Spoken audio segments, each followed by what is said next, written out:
My phone buzzed with a text that destroyed me.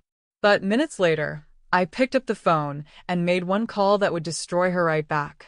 She thought throwing me away would be easy. She had no idea I was worth $8.7 million and about to buy her whole world out from under her. Hey everyone, welcome back to Her Real Stories. I'm so glad you're here with me today. Make sure to follow my story all the way to the end and drop a comment telling me what state you're watching from. I love seeing how far these stories reach across our beautiful country. You won't believe what happened next. I never thought I'd be sitting here at 59 years old, feeling like a stranger in my own family. But that's exactly where I found myself on May 8th, 2024, staring at a text message that would change everything. It was 3:47 p.m. on a Tuesday when I sent what I thought was an innocent text to my daughter Brooke. Hey honey, just wondering what we're doing for Mother's Day this Sunday? Should I make reservations somewhere, or are we doing something at home? The response came back 2 hours later. 2 whole hours for a message that took me 30 seconds to send. That should have been my first warning. Oh, Mom, I forgot to tell you. I'm taking my mother-in-law on a trip to Malibu this weekend. You know, only the ones who matter now. Hope you understand. I read that message 5 times before it really sank in. Only the ones who matter now. My own daughter, the little girl I raised by myself after her father walked out when she was 3, was telling me I didn't matter anymore. My hands were shaking as I set the phone down on my kitchen counter. The same kitchen where I'd made thousands of lunches for school, where we'd done homework together every night for 12 years, where I'd held her when her first boyfriend broke her heart. I walked over to the window and looked out at the garden I'd spent the last 15 years perfecting. Every flower, every tree, every stone pathway had been chosen with care. This house, this life, everything I'd built was for her. For us. For the family I thought we were.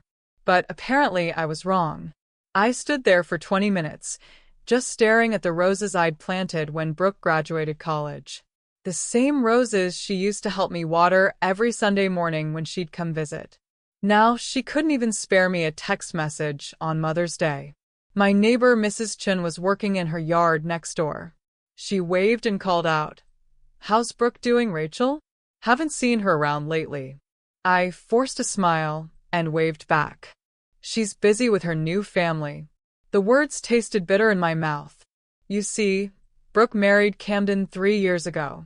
Nice enough guy, I guess, but his mother Vivian was something else entirely.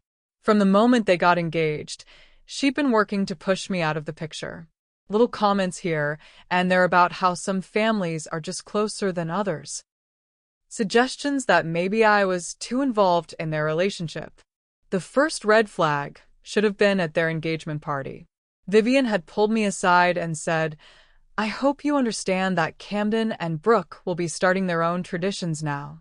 It's important for young couples to create their own family identity." At the time, I'd thought she was just being protective of her son.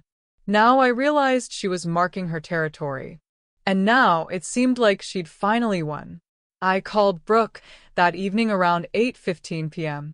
She answered on the 4th ring, sounding annoyed. "Hi Mom, what's up? Camden and I are watching a movie." "Brooke, about that text message today." "What about it?" I took a deep breath. "Honey, did you really mean what you said? About only taking the people who matter?" There was a pause. In the background, I could hear Camden saying something, but I couldn't make out the words. "Mom, look, I'm 31 years old. I have my own family now. Vivian has been so good to us, helping with a house down payment, buying us furniture, taking us on trips. She's just been more present, you know?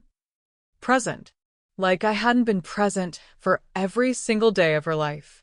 What about all the times I helped you?" I asked, trying to keep my voice steady. "The money I gave you for your wedding, the times I watched the dog when you traveled, That's different, Mom. That's just what parents are supposed to do. Vivian goes above and beyond. Above and beyond. With her husband's money, I wanted to say. It's easy to be generous when you're spending someone else's cash. So, you're really not going to spend Mother's Day with me? Maybe we can do lunch the week after. If I'm not too busy with work. If she's not too busy. To see her own mother. Brooke, I don't understand what happened between us. We used to be so close. We were close when I was a kid, Mom. But people grow up. They move on. Camden's family just feels more like, well, more like family now. The line went quiet for a moment. I have to go, Mom. Camden wants to finish the movie. And just like that, she hung up. I sat in my living room that night, looking at all the photos on the mantel.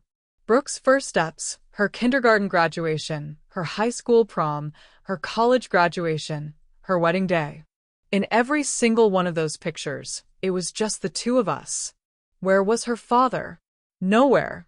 He'd bailed the second things got tough. But I'd stayed. I'd worked 2 jobs to keep food on the table and a roof over our heads. I'd missed dates and social events and opportunities because my daughter came first. Always. And now she was telling me I didn't matter. The next morning, May 9th, I woke up with a plan. Not a revenge plan, not yet. Just a plan to try one more time to reach my daughter. I drove to the farmer's market and bought all her favorite things. Fresh strawberries, those fancy artisan chocolates she loved, organic coffee beans from that expensive place downtown. I even picked up a beautiful bouquet of sunflowers, her favorite since she was little. Then I drove to her house. Brooke and Camden lived in a gorgeous 2-story colonial that I knew Vivian had helped them buy. The down payment alone was more money than I made in 2 years, but Vivian had written the check without blinking. I knocked on the door at 11:23 a.m. Camden answered, looking surprised to see me. Oh, hey, Mrs. Bennett. Brooke's getting ready for work. I brought some things for her, I said, holding up the bag of goodies. Just wanted to surprise her. He looked uncomfortable. Maybe you should call first next time? She's been pretty stressed lately. Before I could respond, I heard Brooke's voice from inside the house. Who is it, babe? It's your mom, Camden called back. There was a pause, then footsteps. Brooke appeared at the door wearing a business suit I'd never seen before. Probably another gift from Vivian. Mom, what are you doing here? I brought you some treats, I said, trying to smile. Your favorites from the farmer's market. She looked at the bag like it was contaminated. I told you I'm busy with work. And I'm trying to eat healthier now. Vivian got me a nutritionist. Of course she did. Can I at least come in for a minute? We barely talk anymore. Brooke glanced back at Camden, who shrugged. 5 minutes, Mom. I really do have to get to work. We sat in their living room, which was decorated entirely in Vivian's taste. Everything was white and gray and expensive looking. Nothing like the warm, colorful home where Brooke had grown up. The house looks nice, I said. Thanks. Vivian helped us with the interior design. She has such good taste. I nodded, looking around at the cold perfection. Remember your old room at home? With all the posters and the fairy lights. That was kid stuff, Mom. I still have it exactly the way you left it. She looked uncomfortable. You should probably turn it into an office or something. I'm not moving back. The words hit me like a slap. Of course, she wasn't moving back. But hearing her say it so casually, like the idea was ridiculous. Brooke, I miss you. I miss us. We used to talk every day. We talk. A text message every few weeks isn't talking. She checked her watch. Mom, I really need to go. What happened to us? I asked, the question that had been eating at me for months. What did I do wrong? For a moment, her expression softened. For just a second, I saw my little girl again. You didn't do anything wrong, Mom. We're in different places now. I have Camden's family, and they're very close-knit. It's just easier to focus on one family instead of trying to balance everything. Easier. It was easier to throw away 31 years of love and sacrifice than to include me in her new life. I should go, I said, standing up. Wait, Mom. But I was already walking to the door. I couldn't stay in that cold, perfect house another second. Take care of yourself, honey, I said without turning around. I drove home in a fog, my heart breaking a little more with every mile. That weekend was Mother's Day. May 12th, 2024. I woke up to exactly 0 text messages from my daughter. Not even a Happy Mother's Day text. I made myself coffee and sat in my garden, watching the sunrise. At 9:30 a.m., my phone buzzed. For a second, my heart jumped, thinking it might be Brooke. It was a Facebook notification. Brooke had posted new photos. I opened the app with shaking hands. There they were. Dozens of photos from Malibu. Brooke and Vivian laughing on the beach. Brooke and Vivian at some fancy restaurant. Brooke and Vivian getting pedicures at a spa. The caption read, "Best Mother's Day ever with my second mom. So grateful for the people who really show up in your life. #blessed, #family, #Mother's Day. Second mom." She was calling Vivian her second mom. The comments started rolling and immediately. You two look like sisters. Such a sweet relationship. You're so lucky to have such a wonderful mother-in-law. I scrolled through comment after comment, feeling sicker with each one. Then I saw one that made my blood run cold. It was from Vivian herself. My daughter needed a real mother figure in her life. So happy I could step in and fill that role. Some mothers just don't know how to let go gracefully.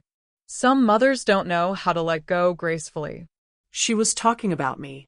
On a public post that all of Brooke's friends could see. I screenshot the comment before I could think twice about it. That's when I realized something. I'd spent the last year trying to figure out what I'd done wrong, why my daughter was pulling away from me. But I hadn't done anything wrong. This was a campaign. A deliberate, calculated campaign to push me out of my daughter's life so Vivian could take my place. And Brooke was letting it happen. No, she was helping it happen. I walked inside and sat down at my computer. For the first time in months, I had clarity. Perfect, crystal clear clarity about what was really going on. Vivian thought she'd won. She thought she'd successfully stolen my daughter and erased me from the picture. She had no idea who she was dealing with. You see, I'd spent 31 years building a life and a career while raising Brooke as a single mother. I wasn't some helpless woman who would just fade away quietly. I was Rachel Bennett, and I'd worked my way up from receptionist to senior vice president at Meridian Financial Group over the course of 23 years. I handled multi-million-dollar accounts. I negotiated deals that made or broke companies. And I was about to use every single skill I'd learned to teach Vivian and my ungrateful daughter a lesson they'd never forget. The first thing I did was research. I spent the next 3 days learning everything I could about Vivian and her family. And let me tell you, when you work in finance, you know how to dig deep. Vivian Harper, aged 54, married to Richard Harper for 28 years. Richard owned Harper Construction, a mid-sized company that specialized in commercial buildings. They lived in a $1.2 million house in the most exclusive neighborhood in town. But the more I dug, the more interesting things became. Harper Construction had been struggling financially for the past 3 years. Several projects had gone over budget, and they'd lost a few major contracts to competitors. They were surviving, but just barely. The real kicker? Vivian had no idea how bad things really were. Richard had been hiding the financial problems from her, probably to protect her lifestyle and social status. She was still spending like they were millionaires while their business was slowly hemorrhaging money. All of Vivian's generous gifts to Brooke and Camden, the house down payment, the furniture, the trips, that money was coming from a business that was hanging on by a thread. Richard had been borrowing against their home equity and maxing out business credit lines to keep up appearances. But Vivian was still spending like she was rich. still playing the role of the wealthy benefactor, still posting on social media about her blessed life and her generous heart. I made some calls to contacts in the construction industry, guys I'd worked with on commercial loans over the years. What I learned was fascinating. Harper Construction was about to lose their biggest client, a hotel chain that accounted for 40% of their annual revenue. The contract was up for renewal in August, and word was they were looking for a cheaper option. If Harper Construction lost that contract, they'd be in serious financial trouble. Not just struggling, they'd be facing bankruptcy within 6 months. But here's the thing about my job at Meridian Financial. We don't just handle individual accounts. We also manage corporate banking relationships and credit facilities for some very large companies. When businesses need loans, lines of credit, or financial restructuring, they often come through us first, including the hotel chain that was Harper Construction's biggest client. And here's what Vivian didn't know about me. I wasn't just any VP at Meridian Financial. I was the VP of Commercial Lending, which meant I had direct relationships with procurement departments at dozens of major companies. Companies that regularly hired contractors like Harper Construction. I also knew exactly how the construction bidding process worked because I'd been financing construction projects for over 15 years. Vivian thought she was dealing with some helpless widow who could be easily pushed aside. She had no idea she was messing with someone who held the financial keys to half the commercial construction projects in our city. I smiled as I picked up my phone and dialed my assistant. "Hey Jessica, it's Rachel. Can you set up a meeting with the procurement team at Grandview Hotels? Tell them I have some cost-saving opportunities I'd like to discuss." Phase 1 was about to begin. The meeting with Grandview Hotels was scheduled for May 20th at 2 p.m. I prepared for it like I was going to war. I walked into that conference room wearing my best suit and carrying a presentation that would change everything. "Gentlemen," I said to the 3 executives sitting around the table, "I understand you're looking to reduce costs on your construction contracts." "That's right," said Tom Morrison, their head of procurement. "We're paying premium rates for work that we could probably get cheaper elsewhere. What if I told you I could connect you with contractors who could do the same quality work for 30% less?" Their eyes lit up. I spent the next hour presenting a list of construction companies that Meridian Financial had relationships with. Companies that were hungry for work and willing to bid aggressively to get it. "What about our current contractor?" asked Morrison. "Harper Construction has been with us for 5 years. Sometimes loyalty costs more than it's worth," I said smoothly. "Business is business." By the end of the meeting, they'd agreed to put their construction contracts out for bid. Harper Construction would have to compete with companies that could undercut them by hundreds of thousands of dollars. Companies that I was personally going to make sure submitted winning bids. But that was just the beginning. Over the next 6 weeks, I used my professional network strategically but carefully. I made introductions between hungry contractors and companies looking to reduce costs. I shared information about bidding opportunities with construction firms that could genuinely do quality work for less money. I never lied about Harper Construction's work quality or spread false rumors. I simply made sure that when contracts came up for renewal, there were very attractive alternatives available. The construction industry is more competitive than people realize. When a company gets comfortable with premium pricing, they become vulnerable to competitors who are willing to work for less. By mid-July, Harper Construction had lost 4 major clients to more competitive bids. But I still wasn't done. But Vivian still didn't know what was happening. She was still posting on social media about her wonderful life, still taking my daughter on expensive trips, still playing the role of the perfect mother-in-law. However, I started noticing that Richard was getting suspicious. Through my business contacts, I heard that he'd been asking questions about why so many clients were suddenly finding cheaper contractors. He'd even hired a business consultant to review their pricing strategy. On July 15th, Brooke called me for the first time in weeks. "Hi, Mom," she said, her voice strained. "Annie, "How are you?" I'm okay. Listen, I wanted to ask you something. I waited. Do you know anything about business stuff? Like financial problems? My heart started beating faster. Why do you ask? Camden's dad is having some issues with his company. He's been really stressed lately and Vivian is freaking out. They might have to cut back on some things. Cut back. Like the expensive gifts and trips they've been using to buy my daughter's loyalty. That's too bad, I said, keeping my voice neutral. These things happen in business. Yeah, I guess.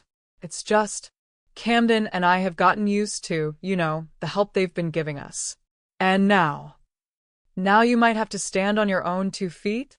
There was a pause. That's not what I meant. What did you mean? I meant that things might get more complicated. Financial pressure can really strain a family. I almost laughed. She was worried about financial pressure straining her relationship with Camden's family. But she'd thrown away her relationship with me, without a second thought. I'm sure you'll figure it out, I said. Mom, I was wondering if we needed help with something, like if we got into trouble, would you? Would I what? Would you be there for us? The irony was incredible. After months of being told I didn't matter, after being replaced by Vivian, now she was asking if I'd be there for her. Brooke, where was this concern when you were posting about your second mom on Mother's Day? Silence. Where was this concern when you told me only the people who matter get to spend holidays with you? Mom, that's exactly what happened. You made your choice. You chose them over me. You can't have it both ways. I never said I was choosing them over you. You didn't have to say it. You showed it. Every expensive trip you took with Vivian instead of visiting me. Every time you posted about how grateful you were for your real family. Every time you were too busy to return my calls, but had plenty of time for them. She was crying now. I could hear it in her voice. Mom, I'm sorry. I didn't realize. You didn't realize because you didn't want to realize. It was easier to let Vivian spoil you than to maintain a relationship with your own mother. That's not fair. What's not fair is being thrown away like garbage after 31 years of unconditional love. I hung up the phone. But I wasn't done. Not even close. The next phase of my plan required a more personal touch. I'd learned through my research that Vivian was very active in the local social scene. She belonged to the country club, served on the board of the historical society, and was always posting about charity events and social gatherings.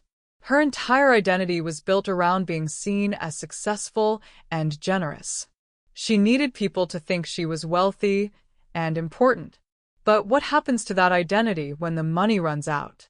I spent the next few weeks attending events where I knew Vivian would be. I wasn't stalking her or anything dramatic like that. I was just being present in the same social circles. At the Historical Society fundraiser on August 18th, I made sure to sit at the table right next to hers. Rachel, said Patricia Williams, an old friend who was sitting at my table. I haven't seen you at one of these things in forever. I've been keeping a lower profile lately, I said, making sure my voice was loud enough for nearby tables to hear. Family stuff, you know how it is. Oh no, is everything okay? Well, you know how it is when kids get married. Sometimes they get so caught up in their new families that they forget about the people who raised them. I glanced over at Vivian's table. She was definitely listening. That must be so hard, Patricia said sympathetically. It is. Especially when the new in-laws are actively trying to replace you. Some people just can't stand sharing, I guess. Vivian's face was turning red. She knew I was talking about her. But you know what they say, I continued. Easy come, easy go. When the money runs out, people's true feelings tend to surface. That got a reaction. Vivian stood up abruptly and walked over to my table. Rachel, could I speak with you privately? Of course, I said sweetly. Ladies, excuse me for just a moment. We walked to a quiet corner of the room. What exactly are you trying to imply? Vivian demanded. I'm not implying anything. I'm just making conversation. You're talking about my family. Am I? I thought I was talking about my daughter. Her eyes narrowed. Your daughter is happy. She's part of a real family now. A real family that's about to lose everything? The color drained from her face. What are you talking about? Oh, come on, Vivian. You think I don't know what's happening with Harper Construction? You think I don't know about the contracts you're losing, the clients who are jumping ship? That's temporary. Business goes up and down. Does it? Because from where I'm sitting, it looks like your little empire is crumbling. And when it does, what do you think will happen to all that loyalty you've been buying? She stepped closer to me, her voice dropping to a whisper. Are you threatening me? I don't make threats, Vivian. I deal in facts. And the fact is, your husband's business is failing. The fact is, you can't afford to keep playing the generous benefactor much longer. And the fact is, when my daughter realizes that your friendship was for sale, she's going to feel pretty stupid. You're wrong. Brooke cares about us as people, not because of money. I smiled. I guess we'll find out, won't we? I walked away, leaving her standing there with a look of pure panic on her face. By September, Harper Construction was in serious trouble. They'd lost 60% of their clients, and Richard was scrambling to keep the business afloat. He'd figured out that something systematic was happening, but he couldn't prove what or who was behind it. I knew this because he'd actually called Meridian Financial asking if we could help him secure emergency funding. My colleague who handled the call told me that Richard seemed genuinely baffled by how quickly his client base had disappeared. But the beautiful thing about my plan was that I didn't have to do anything else.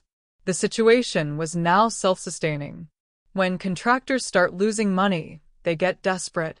They start cutting corners, missing deadlines, making mistakes, which causes them to lose more clients, which makes them more desperate. It's a death spiral, and Harper Construction was in the middle of one. On September 25th, Brooke called me again. Mom, we need to talk. About what? About everything. About what's been happening. Okay. Do you want to meet somewhere? Can you come to the house? Camden's working late, and I think we should talk privately. I drove to her house that evening, wondering what I'd find. The last few months had been devastating for the Harper family, and I was curious to see how it was affecting Brooke.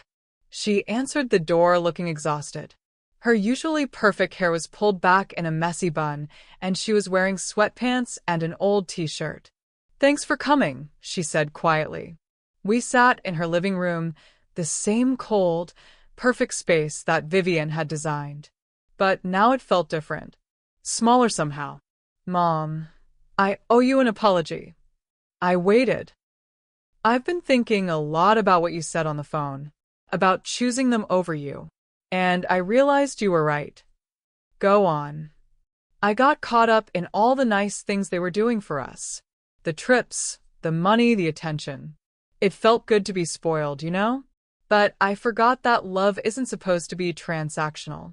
She was crying now, real tears that made her nose red and her eyes puffy. Vivian has been different lately, ever since Richard's business started having problems. She's not interested in planning trips or buying us things anymore. And when I try to talk to her about non-financial stuff, she seems annoyed. How so? Last week, I called her because I was having a bad day at work. Just needed someone to vent to. And she cut me off after like 2 minutes and said she was too stressed about her own problems to deal with mine. I nodded, not trusting myself to speak. But you know what really opened my eyes? Camden and I were talking about our 5-year plan, and he mentioned that we'd probably need help with a down payment for a bigger house eventually. And I realized that the first thing I thought was, I hope Richard's business recovers so Vivian can help us. She looked up at me with fresh tears in her eyes. I was literally planning my future around their money, Mom. That's not love. That's not family. That's just using people. And what about me? I asked gently. Where do I fit into your 5-year plan? I want you to be the center of it. If you'll forgive me. For the first time in months, I felt a crack in the wall I'd built around my heart. Brooke, I love you. I've always loved you. But I need to know that this isn't just because the Harper family can't afford to spoil you anymore. It's not. I swear it's not. I've been miserable, Mom. For months. I kept telling myself I was happy, but I wasn't. I missed you. I missed us. I missed having a mom who cared about me as a person, not as a project. She scooted closer to me on the couch. I know I hurt you. I know I said terrible things and made you feel like you didn't matter. But you do matter. You're the only person who's ever loved me unconditionally, and I threw that away for what? 4 fancy dinners and expensive gifts. I reached out and took her hand. I forgive you, I said. But things have to change. I'm not going to be your backup plan anymore. If you want me in your life, I need to actually be in your life. Not just when things get tough. I want that too. I want us to be close again. We talked for 3 hours that night. Really talked, for the first time in over a year. She told me about her job, her marriage, her dreams for the future. I told her about my work, my garden, the loneliness I'd been feeling. By the time I left, we'd made plans to have dinner the following weekend. Just the two of us. But my revenge on Vivian wasn't finished yet. Over the next few weeks, I watched as the Harper family's social status crumbled along with their business. The expensive cars got traded in for practical sedans. The lavish parties stopped happening. Vivian's Facebook posts became less frequent and more desperate sounding. On November 15th, Harper Construction officially filed for bankruptcy. Richard's company was done. 28 years of building a business gone. But the real blow came 3 days later. I was at the country club having lunch with some friends when Vivian walked in. She looked around the dining room like she was searching for someone, then spotted me and walked over. Rachel, I need to talk to you. My friends looked uncomfortable as Vivian stood there, clearly agitated. Of course, I said politely. Ladies, excuse me. We walked to a quiet corner of the restaurant. I know what you did, she said without preamble. What I did? Don't play dumb. Harper Construction didn't just randomly lose all those clients. Richard's been investigating, and he thinks someone with connections in the financial industry has been working against us. I looked at her with genuine curiosity. That's quite an accusation, Vivian. I'm not suggesting it. Richard hired a consultant who traced several of our lost contracts back to companies that have relationships with your bank. Meridian Financial works with hundreds of construction companies, Vivian. We facilitate a lot of business relationships. Don't give me that corporate speak. You know exactly what you did. I looked at her calmly. What I did was my job. I connected companies that needed construction work with companies that could do it competitively. Everything I did was completely legal and ethical. You targeted us specifically. I facilitated competitive bidding processes. If Harper Construction couldn't compete, that's a business problem, not a personal attack. This wasn't random. You're right. It wasn't random. Your husband's company was overpriced and underperforming. In a competitive market, that's a recipe for failure. We were doing fine until... Until what? Until you decided to try to steal my daughter? Until you started playing games with my family? Her face went white. You thought you could just erase me, I said quietly. You thought you could buy my daughter's love and make me disappear. You called me a mother who doesn't know how to let go gracefully. I never. It was in your Facebook comment, Vivian. Screenshot and saved. She closed her eyes. But here's the thing you never understood. I continued. I didn't build my relationship with my daughter by bribing her.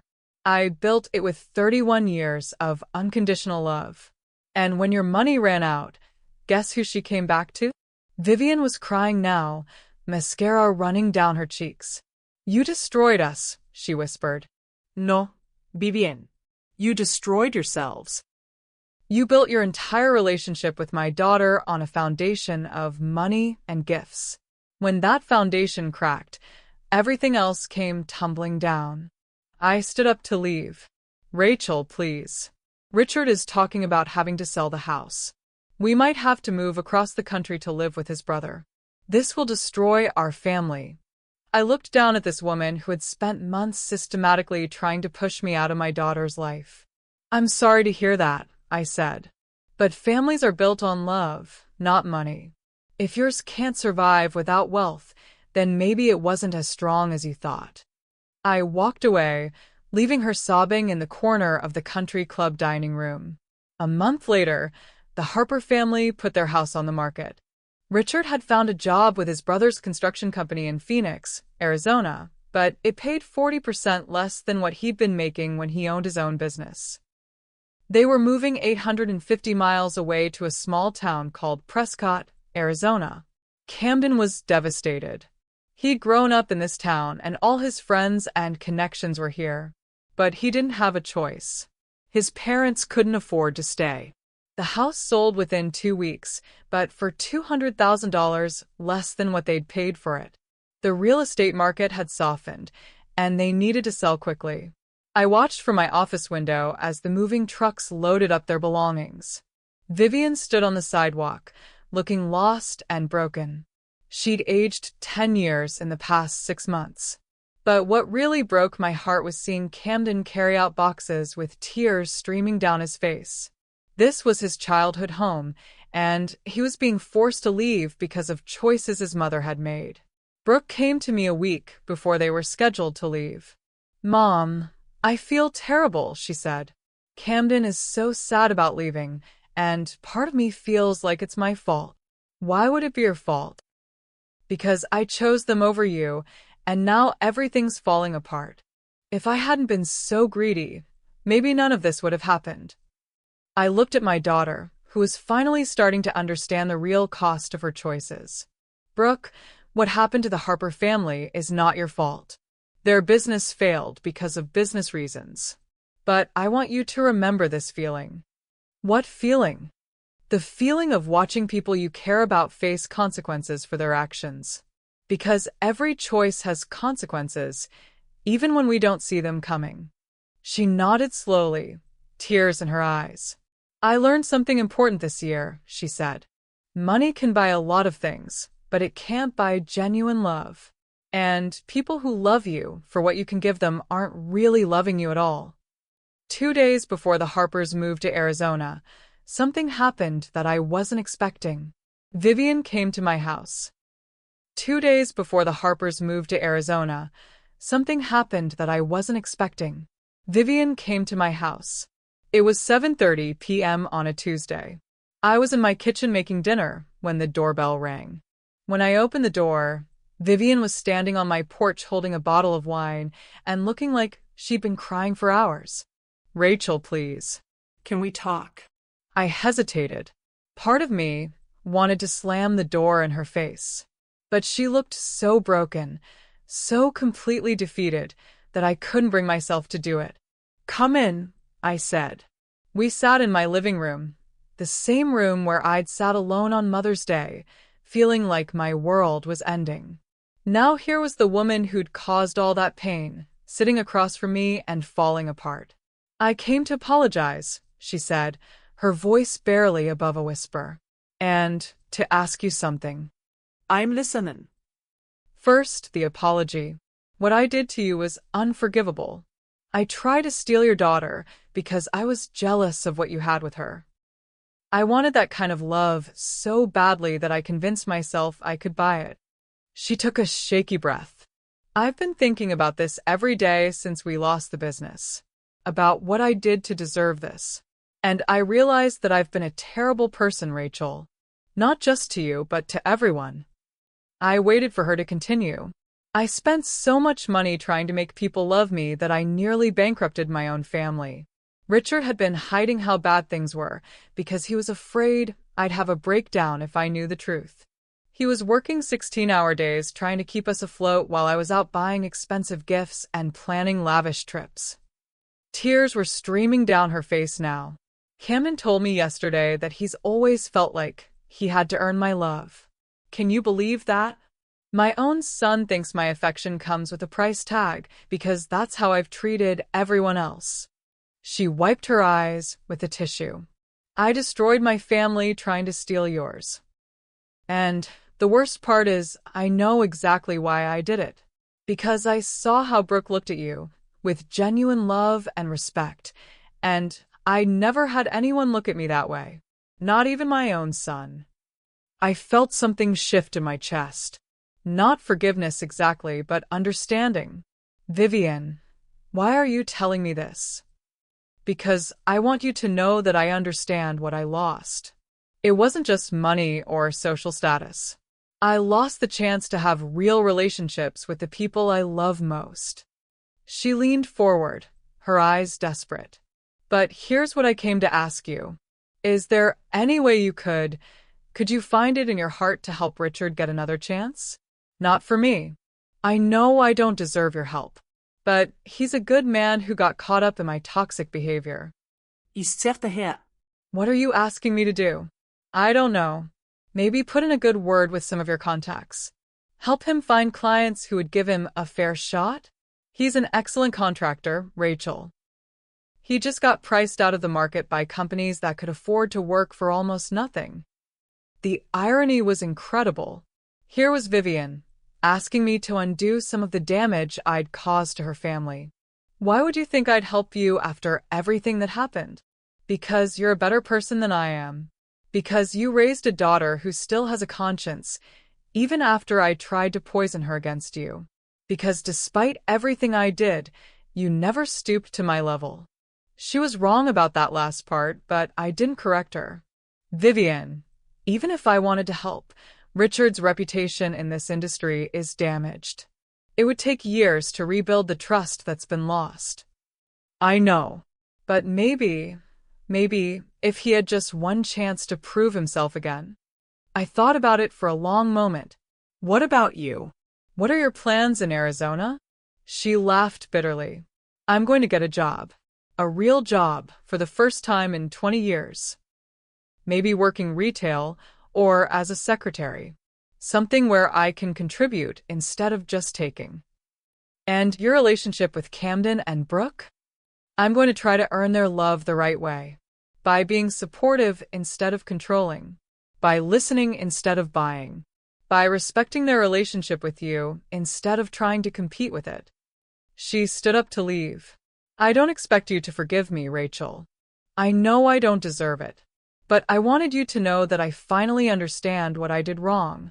And I'm going to spend whatever time I have left trying to become the kind of person who deserves the love I was trying to buy.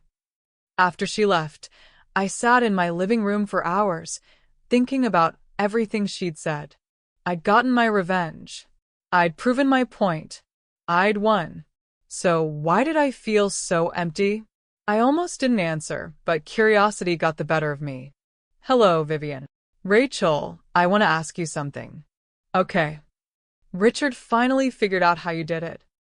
He knows you used your position at the bank to introduce our competitors to our clients. He knows you made sure they got information about our pricing so they could undercut us. I was quiet for a moment. Richard was smarter than I'd given him credit for. What's your question, Vivian? Did you know this would destroy our whole life? When you started making those calls, when you set up those meetings, did you know it would cost us everything? I thought about that question for a long moment. Vivian, let me ask you something. When you were working to push me out of my daughter's life, did you think about how that would affect me? Silence. When you posted that comment about mothers who don't know how to let go gracefully, did you consider that you were publicly humiliating someone who had done nothing to you except love their child? More silence. When you convinced my daughter that I didn't matter anymore, did you think about how that might feel? That's different, she said quietly. How is it different? Because you still had your daughter. We're losing everything. I didn't have my daughter, Vivian. You made sure of that. For months, I was completely cut out of her life while you played the role of replacement mother. But you got her back. Yes, I did. But not because of anything you did. I got her back because love is stronger than money. Because 31 years of genuine caring can't be erased by expensive gifts. She was crying again. I'm sorry, she whispered. I'm sorry for what I did to you. I know you are. And I'm sorry your family is going through this. But actions have consequences, Vivian. And sometimes those consequences are bigger than we expect. The next morning, I made a phone call that surprised even me. Tom, it's Rachel Bennett at Meridian Financial. Rachel, Good to hear from you. what can I do for you? I wanted to talk to you about something. You know that contractor recommendation list I provided a few months ago? Of course. Those companies have been doing great work for us. Good. I'm glad to hear that. Listen, I have another contractor I'd like you to consider for future projects. His name is Richard Harper. There was a pause. Harper? Wasn't that the company that went bankrupt? Yes. But Richard is starting fresh with a smaller operation. He's got excellent skills and 30 years of experience. More importantly, he's learned some hard lessons about pricing and project management. I don't know, Rachel. Bankruptcy is a red flag for us. I understand your concerns, but sometimes the best contractors are the ones who've been humbled by failure. They work harder, price more carefully, and value every client relationship. Another pause. You're vouching for him personally? I am. Okay. Have him submit a bid for the Morrison Hotel renovation. If his pricing is competitive and his references check out, we'll give him a shot. After I hung up, I made 2 more similar calls. It wasn't much, but it was something. 3 potential contracts that Richard could bid on if he was willing to work for fair prices instead of premium rates. I didn't tell Vivian what I'd done. I figured if Richard got the jobs, she'd find out eventually. If he didn't, then no harm done. But deep down, I knew why I'd made those calls. Not because I'd forgiven Vivian, but because I'd realized that carrying around anger was poisoning me more than it was hurting her. And because I'd remembered something my own mother told me when I was young, the best revenge isn't hurting the people who hurt you. It's becoming so happy and successful that their opinion of you doesn't matter anymore. I was finally, truly happy. I had my daughter back. I had my self-respect back. I had proven that love was stronger than money. Vivian's opinion of me didn't matter anymore. In fact, nothing she did or said could touch the peace I'd found. That was the real victory. Had I gone too far? Had I been too ruthless in my revenge? Maybe. But then I remembered the feeling of reading that text message on May 8th. Only the ones who matter now. I remembered the months of loneliness, the humiliation of being replaced, the pain of watching my own daughter choose money over love. Vivian had declared war on my family. She'd won the first battle by turning my daughter against me. But I'd won the war. On December 20th, exactly 1 month after the Harper family moved to Arizona, Brooke and I had dinner at the same restaurant where we used to go for her birthday every year when she was little. How are Camden and his parents adjusting? I asked. It's been hard. Richard is having trouble getting used to working for someone else after being his own boss for so long. And Vivian is struggling with the small-town life. She went from being this big social butterfly in our town to living in Prescott where she doesn't know anyone and there's not much of a social scene. That must be difficult. Camden feels guilty about leaving me here. He keeps saying he should have stood up to his parents more, insisted that we stay. But honestly, Mom, I think some distance is good for us. How so? For 3 years, our entire relationship was influenced by his parents' opinions and money. We never really learned how to be a couple on our own. Now we have to figure out who we are without all that outside pressure. She took a sip of her wine and looked thoughtful. You know what's funny? I actually feel closer to Camden now than I have in years. When we don't have his parents solving all our problems for us, we have to work together to figure things out. It's brought us closer. I smiled. That's how marriage is supposed to work. I know that now. I also know that the most valuable thing I have isn't money or gifts or trips. It's the people who love me unconditionally. She reached across the table and took my hand. Thank you for not giving up on me, Mom. Even when I gave you every reason to. I could never give up on you, I said. You're my daughter. That bond is stronger than anything else. We finished dinner and walked to the parking lot together. As we stood by our cars saying goodbye, Brooke hugged me tight. I love you, Mom. I love you too, sweetheart. But my story doesn't end there. Because in early October 2024, I got a phone call that would test everything I thought I'd learned about forgiveness and family. It was Camden calling from Arizona. Mrs. Bennett, I'm sorry to bother you, but I didn't know who else to call. His voice was shaky, like he'd been crying. What's wrong, Camden? It's my dad. He had a heart attack yesterday morning. He's in the hospital, and the doctors are saying it doesn't look good. I felt my stomach drop. Despite everything that had happened between our families, Richard had always been kind to me personally. The business failures and family drama had been Vivian's doing, not his. I'm so sorry to hear that. Is there anything I can do? That's why I'm calling. My mom is falling apart, and I don't know how to handle all the medical stuff and insurance problems. Brooke mentioned that you work in finance, and I was wondering. He trailed off, probably realizing how ridiculous his request sounded. Here he was, asking for help from the woman his family had tried to destroy. Camden, of course I'll help. What do you need? The relief in his voice was immediate. Really? You do that after everything we put you through? Richard is your father and Brooke's father-in-law. That makes him family, regardless of what's happened between us and your mother. Over the next week, I spent hours on the phone with insurance companies, doctors, and hospital billing departments. Richard's new job in Arizona didn't have great health insurance, and the medical bills were piling up fast. I used my connections in the financial industry to help them restructure some of their debt and set up payment plans they could actually manage. I even flew to Arizona to help Vivian navigate the paperwork and medical decisions. When I walked into Richard's hospital room 4 days later, Vivian looked up at me with shock and something that might have been relief. Rachel, what are you doing here? Camden called me. I came to help. She stared at me for a long moment, then broke down crying. I don't understand why you're here. After what I did to you, after how I treated you, why would you help us? I sat down in the chair next to Richard's bed.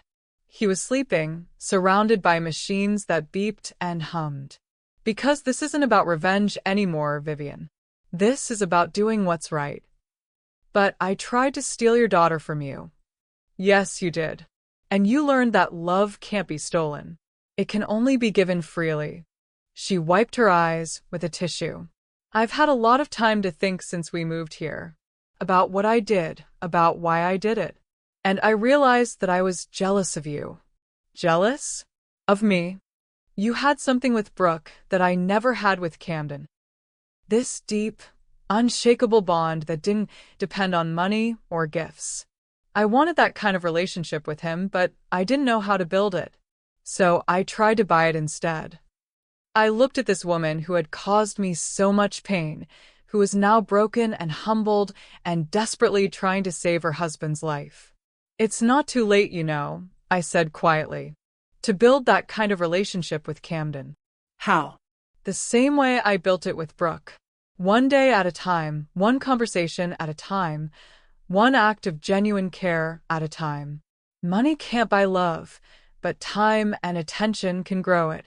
Richard woke up later that evening. The doctors said he was going to make it, but he'd need months of rehabilitation and lifestyle changes. Vivian stayed by his side every minute, holding his hand and talking to him about their future together. For the first time since I'd known her, she seemed genuinely focused on someone other than herself. Camden arrived the next morning with Brooke. They'd driven straight through the night from her hometown. Mom, Brooke ran to me and hugged me tight. Camden told me what you did. Thank you so much for helping them. Of course, honey. Camden approached me more hesitantly. Mrs. Bennet, I owe you an apology. My whole family owes you an apology. The way we treated you was inexcusable. Camden, what matters now is that we're all here for your father. But it's not just about my dad. It's about acknowledging what we did wrong. My mom spent months trying to convince Brooke that you didn't matter, that our family was more important than yours. And I went along with it because I liked the way it made Brooke happy. He looked ashamed. I should have stood up for you. I should have reminded Brooke that you raised her and loved her long before our family came into the picture. Instead, I let my mom manipulate the situation because it benefited us. We all make mistakes, Camden. What matters is learning from them. I want to learn from this. I want to be better. Over the next few days, something beautiful happened. Our broken families started healing. Camden spent hours talking to his father about the business failure, about the move, about how to rebuild their relationship without money as a crutch. Richard admitted that he'd been so focused on providing financially for his family that he'd never learned how to connect with them emotionally. Vivian and I had several long conversations about motherhood, about love, about the mistakes we'd both made. She told me stories about Camden's childhood that helped me understand him better. I shared memories of raising Brooke that helped her understand the depth of a mother's love. And Brooke was watching all of this with wonder. Mom, she said to me on our last night in Arizona, I learned something important this week. What's that? I learned that forgiveness isn't just about letting go of anger. It's about choosing love over hurt, even when you have every right to stay angry. That's a hard lesson to learn. You made it look easy. I laughed. Trust me, it wasn't easy. There were moments when I wanted to turn around and fly home and let them handle their problems alone. But you didn't. No, I didn't. Because holding on to anger was hurting me more than it was hurting them. And because I realized that revenge had already served its purpose. What do you mean? The whole point of my revenge was to show Vivian that love can't be bought and that treating people badly has consequences. Mission accomplished. Continuing to punish them wouldn't teach them anything new. It would just make me cruel. We flew home together the next day. Richard was stable and improving, and the family had a plan for moving forward. But the real test came 3 weeks later. In late October 2024, Camden called with surprising news. Mrs. Bennet, I wanted you to be the first to know. My dad is doing well enough that we're thinking about moving back home. Really? That's wonderful news. Yeah, he's been offered a job with a construction company there. It's not as much money as he used to make, but it's enough. And honestly, we all miss being close to you and Brooke. I felt a flutter of anxiety. After everything we'd been through, after all the healing that had happened, were we ready to be in the same town again? How does Vivian feel about that? She's nervous. She's worried that people will remember the bankruptcy and judge her. But she also misses having family nearby. Family. He'd called us family. When are you thinking of moving back? Probably after the holidays. We want to give Dad more time to recover, and we want to make sure we're doing this for the right reasons. What would be the right reasons? Love. Family. Home. Not money or status or any of the things that got us in trouble before. They moved back in early December 2024, just as the holiday season was beginning. This time, they bought a modest ranch house in a middle-class neighborhood. No fancy features, no status symbols, just a comfortable home where a family could be happy. Vivian called me the day they arrived. Rachel, we're back. I was wondering, would you like to come over for dinner tomorrow night? Nothing fancy, just family. I hesitated for a moment. Old wounds don't heal overnight, and I wasn't sure I was ready to sit around a dinner table with the woman who had tried to steal my daughter. But then I thought about Richard in that hospital bed, about Camden's tears, about the conversations Vivian and I had shared during those difficult days. I'd like that, I said. The dinner was awkward at first. We were all trying too hard to be normal, to pretend that the last year hadn't happened. But then Richard started telling stories about Camden as a little boy, and Vivian shared embarrassing photos from his teenage years, and Brooke started laughing so hard she snorted wine through her nose. And suddenly, we were just a family having dinner together. Not a perfect family. Not a family without history or hurt feelings. But a family that had chosen to love each other despite their flaws. After dinner, Vivian and I ended up washing dishes together while the others watched football in the living room. "Rachel," she said quietly as she handed me a plate to dry, "I want you to know that I'll never take your place with Brooke. I understand that now. And I want you to know that there's room in this family for both of us. Brooke doesn't have to choose between loving you and loving me." She nodded, tears in her eyes. "I also want you to know that I'll never forget what you did for us when Richard was sick. You had every right to let us struggle alone, but you chose kindness instead. We're family now, Vivian. That's what family does." As I drove home that night, I thought about the text message that had started this whole journey almost a year earlier. "Only the ones who matter now." At the time, those words had felt like a knife to my heart.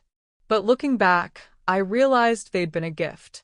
They'd forced me to examine my relationship with my daughter, to figure out what was really important, to fight for the love that mattered most. They'd also taught me that revenge, when done right, isn't about destruction.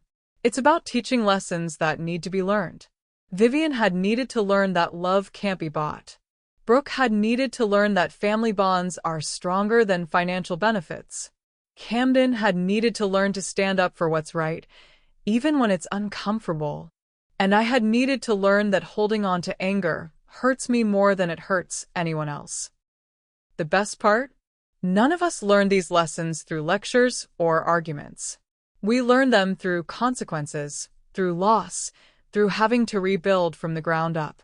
Today, as I write this story in December 2024, it's been over 7 months since that terrible Mother's Day, and what a journey it's been. Brooke and I talk or text every single day. She comes to my house for dinner every Sunday, and we've started a tradition of taking weekend trips together, just the two of us. Camden has become the son I never had. He calls me Mom Rachel, and he genuinely seems to enjoy spending time with me. He's also become a much stronger person, more willing to speak up for what he believes in. Richard is back to full health and seems happier than he's ever been.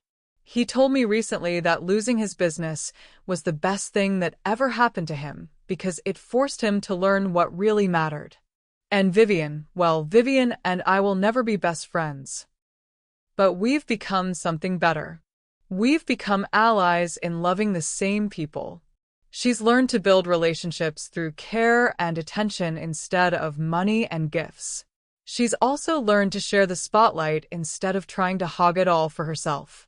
Most importantly, she's learned that there's enough love to go around. Brooke loving me doesn't mean she can't love Vivian too. As for me, I learned that the best revenge isn't about making someone suffer. It's about making them better. I could have destroyed the Harper family completely. I had the power and connections to make sure Richard never worked in construction again, to make sure they lost everything and never recovered. But that wouldn't have taught anyone anything useful. It would have just created more pain and anger and resentment. Instead, I chose a different kind of revenge. I let them face the natural consequences of their actions while still leaving room for redemption. And you know what? Everyone came out stronger because of it. So to everyone watching this story, I want you to remember something. When someone hurts you, when they try to take something precious away from you, you have choices. You can choose anger and bitterness and endless cycles of retaliation. Or you can choose justice, consequences, and the possibility of growth. You can choose to destroy, or you can choose to teach. You can choose to hold grudges, or you can choose to heal. The choice is always yours. But I promise you this, the second path is harder in a moment, but it leads to something beautiful in the end. It leads to real family, real love, real forgiveness. And that's worth more than any revenge could ever be. Thank you so much for following my story all the way to the end. I hope it inspired you, or at least made you think about the power of forgiveness and the importance of fighting for the relationships that matter most. And if you've been through something similar with your own family, I'd love to hear about it in the comment section. Make sure to like this video, share it, and subscribe to the channel. Also hit that notification bell so you'll be notified anytime we drop a video. Until next time, this is Her Real Stories, reminding you that the best revenge is always living well.